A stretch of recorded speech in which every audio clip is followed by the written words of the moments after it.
Hello my beautiful friends, it's Amanda here, and it's been a few months since my last Q&A, so I put out on my Insta stories that I was looking for questions, and you guys sent me a bunch of great questions, so I'm going to answer them for you today. I think a really good one to start out with is, do you have any New Year's resolutions for 2017?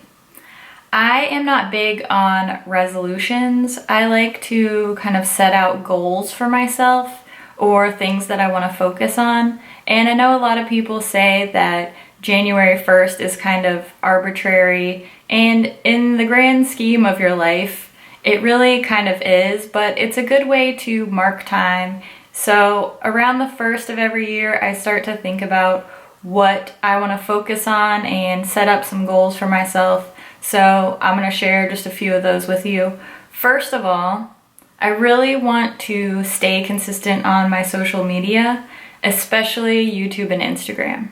Since I started my Instagram page last January, I've posted at least one picture every single day. And I know that maybe that sounds crazy, but I'm actually really proud of that because I've stayed committed and I've been working really hard to build an Instagram page that I'm proud of and that I love, and it helps me connect with my friends on the internet. So I really want to stay focused on that and just keep bringing good content to Instagram and YouTube. Another one of my goals this year is just to get more organized. Right now my beauty room is such a mess, and one of the big things I want to do is declutter and organize my collection. So I'm going to be doing a lot of declutter videos here at the beginning of the year. I already did a nail polish declutter, so I want to go through my whole collection. I'm dreading some of it. It really needs to be done, so I am going to commit to decluttering and organizing my collection this year. Kind of along the same lines, I want to be better about using my planner. I don't have like a fancy planner or anything. I just buy a, spiral bound 5-star something from Target, but I really want to be better about using my planner and just keeping track of my day-to-day kind of tasks and errands. Sounds super boring, but I need to be better at it. The next question is, do you have any pets? Yes, I have a dog. Her name's Sage. I'll put a picture of her up here. Sage is almost 9 years old. She's a little rescued mutt black lab mix, and we love her. She's an awesome dog, and she's so sweet, and she's great with our son, and our family wouldn't be complete without her. Do you speak any other languages? Not fluently. I studied Spanish for a really long time in high school and college, and I used to be way better at it. I've just been out of practice. I worked in clinics for a long time after I graduated from college, and sometimes I was the only Spanish speaker in my clinic. It was really, really useful to be able to help patients who only spoke Spanish or mostly spoke Spanish. I was able to help them, and that was a really good feeling. I'm kind of sad that I've been out of practice, and I wish that I could bring that back into my life. Right now, it's just I don't have anyone to speak to, but I can understand a lot more than I can speak at this point. What are your hobbies besides makeup? Honestly, I used to have a ton of creative hobbies, and I just haven't had a lot of time to dedicate to that between working on my social media and raising a toddler and trying to have some semblance of a life in there too. I don't have a lot of time for my hobbies anymore. I do really like to read, so if you have any book recommendations, leave them in the comments. I'm always looking for something to read. I have a great library here in my neighborhood, and I've just been burning through books lately, so I really like to read. I used to make jewelry as my job, like custom jewelry. So I like to do that when I have the time or when the inspiration strikes me. I've always just been a creative person. I like to draw and paint and sew and that kind of stuff. I haven't had a lot of time to dedicate to that, but I do find a really good creative outlet in making videos and taking Instagram photos. So, I mean, I guess that still kind of counts as makeup, but those are my favorite hobbies. Getting into some makeup questions now. What are your favorite highlighters? Man, that's a hard question because I love to highlight. I know you all feel me on that. So I just posted my 2016 favorites, and my favorite highlighter from 2016 was the Urban Decay Afterglow highlighter in the shade Sin. I have it right here, it's this one. Also, you can't really talk about highlighting without talking about Becca. Becca is just the queen of highlights. So I love Becca highlights, and the shade Moonstone is my favorite for my skin tone personally, but even the shades that are too dark for me, I like to either wear as blush toppers or eyeshadows, so can't really go wrong with Becca. And a newer addition to my highlight favorites is the Essence Pure Nude highlighter. I really like the subtlety of this one, and it's affordable. I love good, affordable products, so this is making its way into my favorites. Oh, another hard question. What's my favorite food? Well, I love a lot of food. One of the first things that comes to mind is sushi. I love sushi.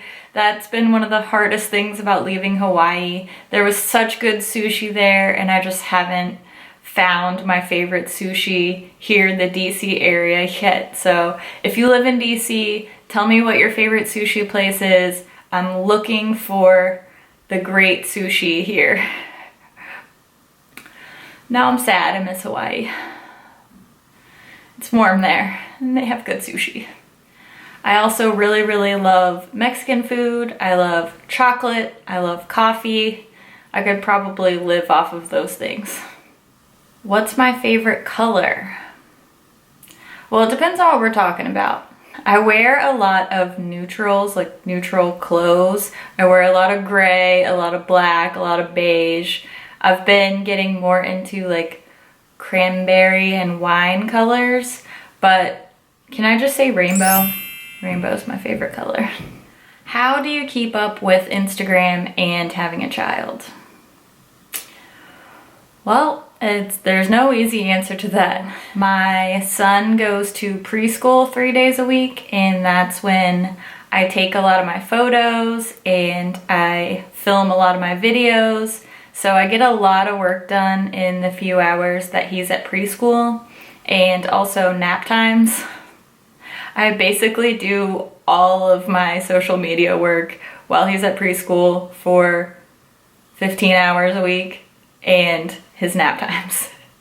I have a studio light, so I can shoot photos at night. I don't have to rely on sunlight, although I do prefer to take my pictures during the day.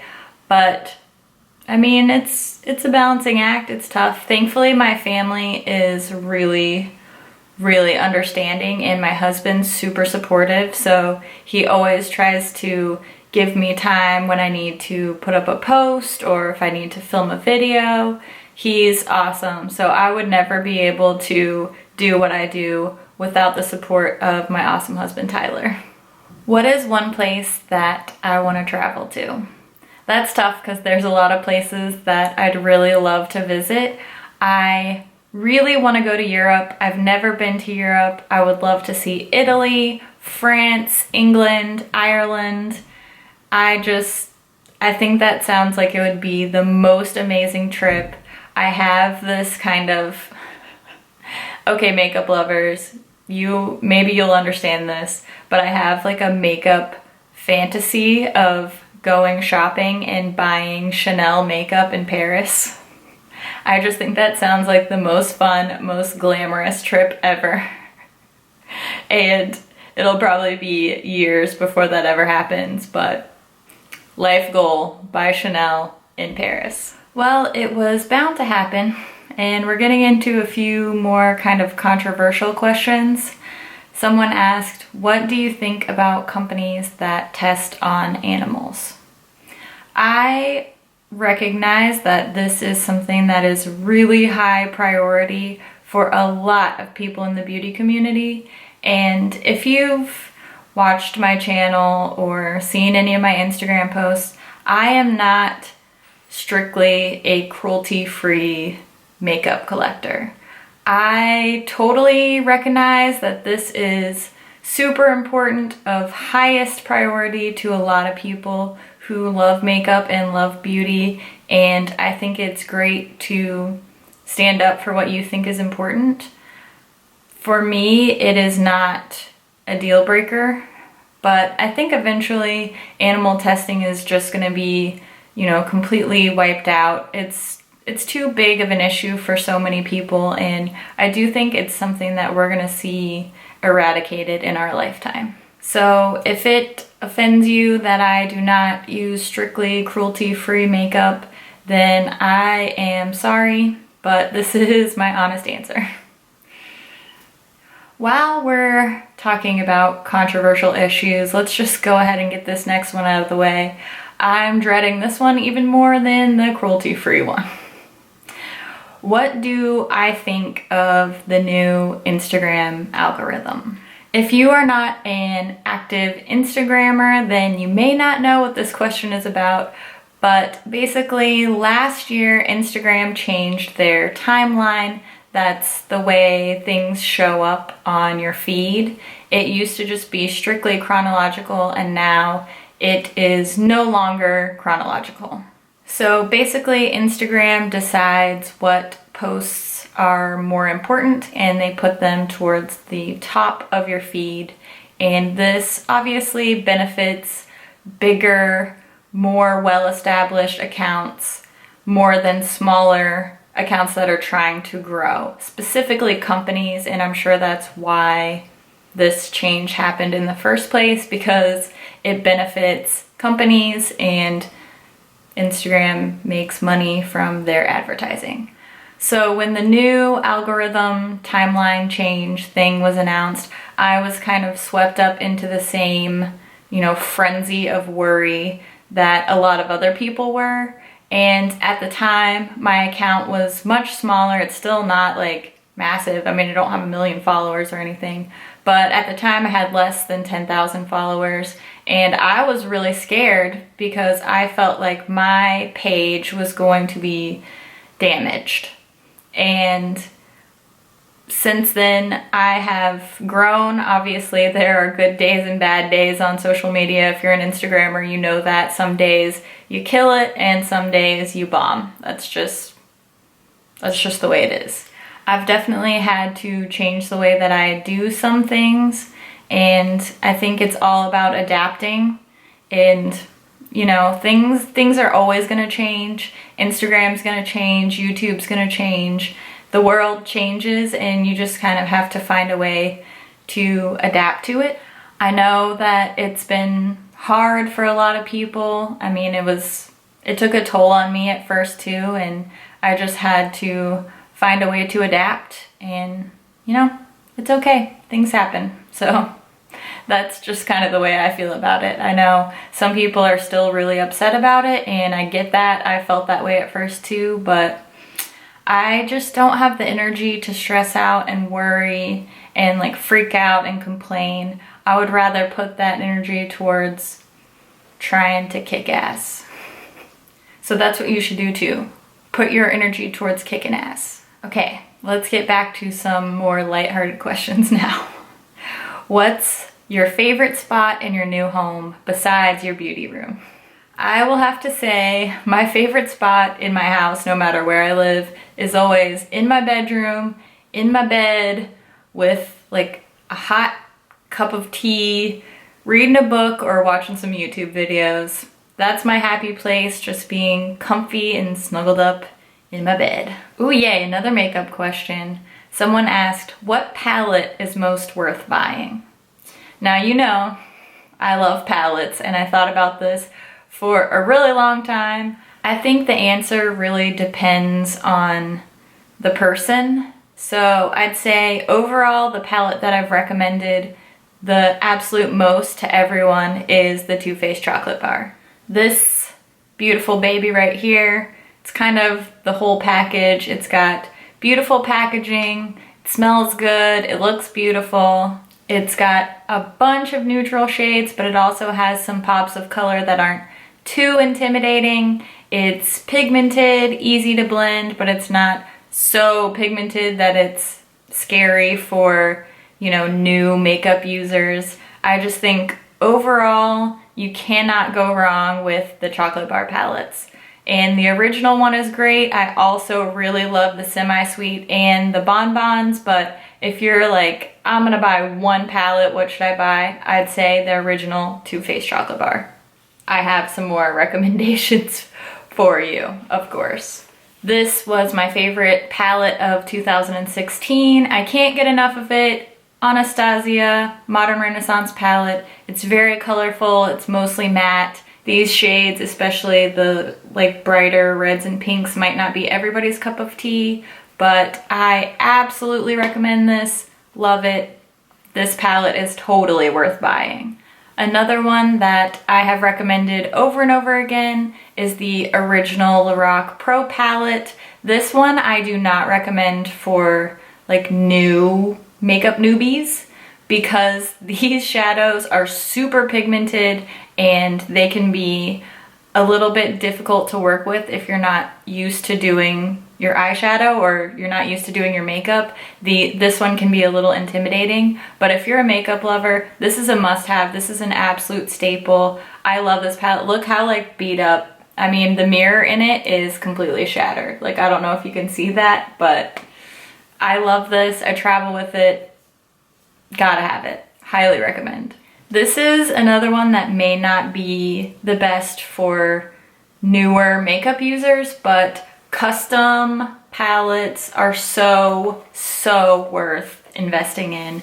A Z palette or a custom MAC palette, I just think that's the best way to get the most bang for your buck. You know you're gonna love every single shade, and you can't go wrong with a custom palette.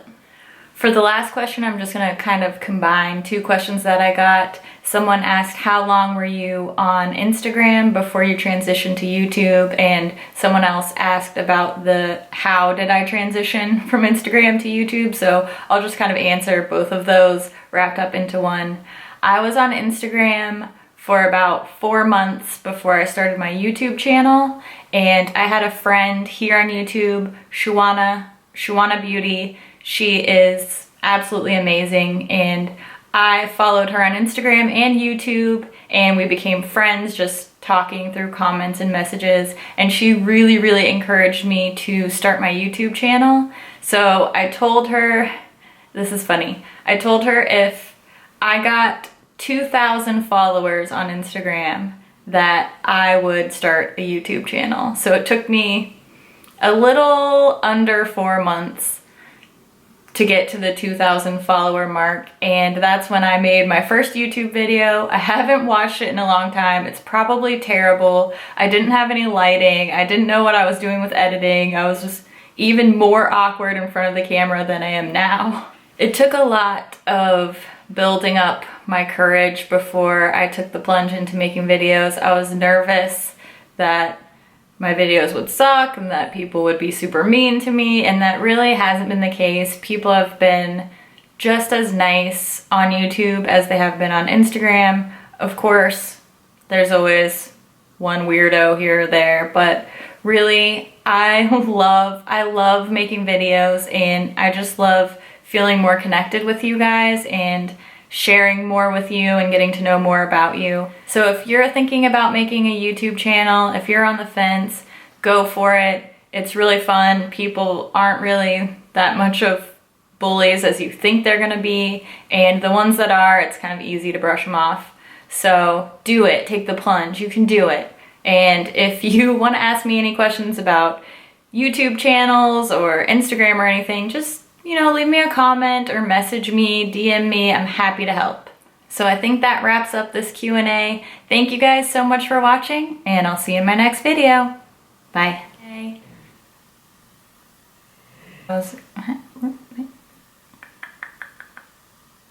What are your hobbies? Can you be quiet, please? I'll take that as a no. Hear weird sounds next door.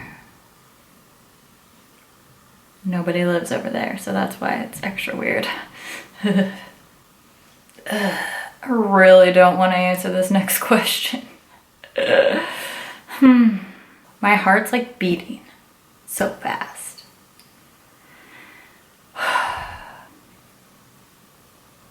My earrings are jingly. Excuse me. Nobody's here. I don't know who I'm excusing myself to.